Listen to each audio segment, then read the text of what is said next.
Hello everyone. So I'm probably going to save this one and maybe perhaps write a little something, an essay, and polish it up and then just kind of redo it. But just to get my thoughts out there, I'll do this recording on the subject or topic, as we say, Catholics do anyway, Catholic guilt.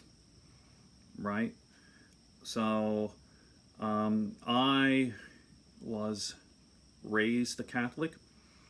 My parents were Catholic. I went to Catholic school from first through fourth, and I went to church every Sunday, all the holidays, obviously, Easter and Christmas, up until the age of, say, 17. And then I had sort of a crisis in faith, if you will. But I'm not going to talk about that now. Catholic guilt. Those nuns drilled that into you. The frightening prospect of being punished by God if you were bad or naughty. And the fear of being punished, like not just bad boy, but burning in hell for eternity. So anyone raised a Catholic, or at least everyone I know, has this horrible sort of dread that never goes away. I mean, I'm 56 years old and I get rationalized and I feel that I'm a reasonable person, and like, no, you're not. There is no such thing as a fiery hell, but still it's in there. That's ingrained, the stuff that you're taught when you're a younger person. So it's kind of a good segue into what I wanted to talk about, and I'm going to write this out. I've been thinking about this for actually 5 years.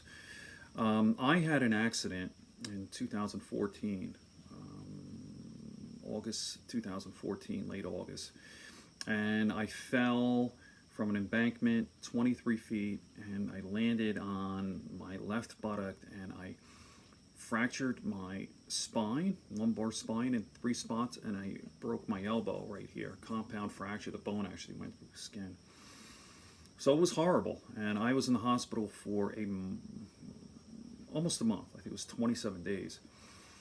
I had surgery on my arm. I didn't have it on my back. But anyway, like a week into my hospitalization, I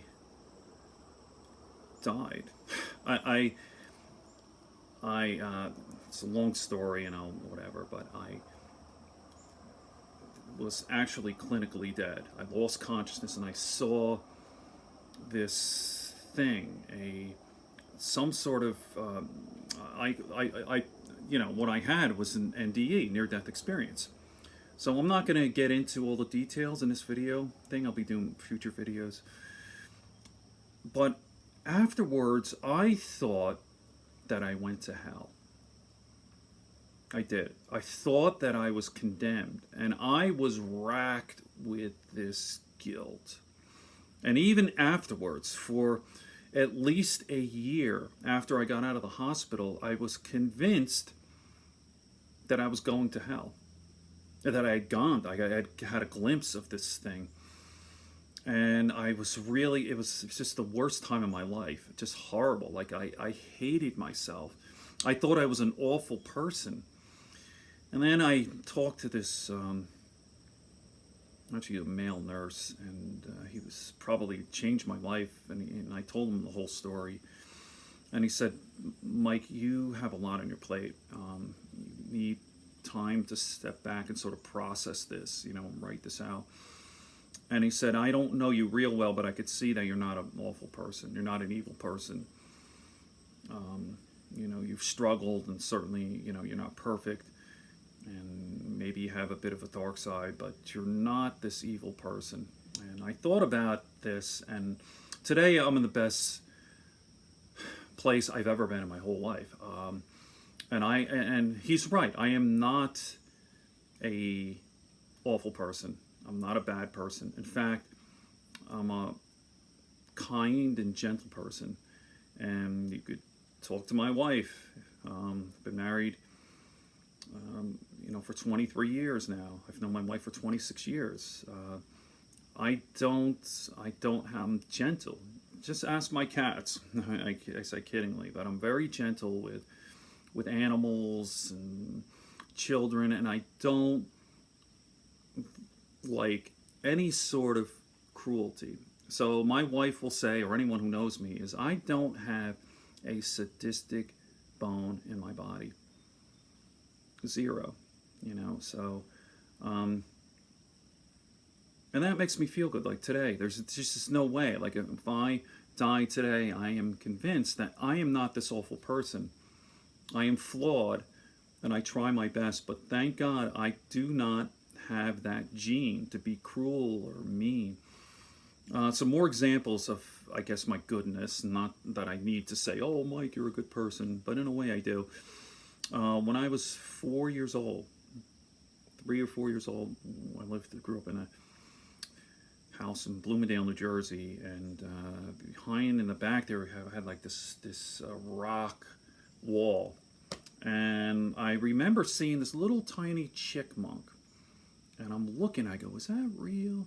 Is that real? And it kind of moved, and I'm just a kid, and I picked up a little stone, and I hit it, and I hit it, and it fell over. I don't know what eventually happened to it, but I was racked with guilt and horror, and I still remember this to this day, 50 years later, like how sad and awful that I may have harmed that little animal. So I have that, gentleness, if you will. I hate to see people suffer. So another example, in school, grade school, I don't know, there were some kids picking on this girl who was just an outcast and nerdy. And I remember these boys were just relentless, just teasing her and just shooting rubber bands with paper clips too, and it was dangerous. And I remember, and I was a small, shy kid, but I stood up and I said, stop. Just please stop. It's a person. So there's that. So I just wanted to do a little something for myself and know that, I guess we all think when you have when you suffer a crisis or you're dealing with some health issues, you may be dying. We ask, am I a good person? So, okay, have a great day, everyone.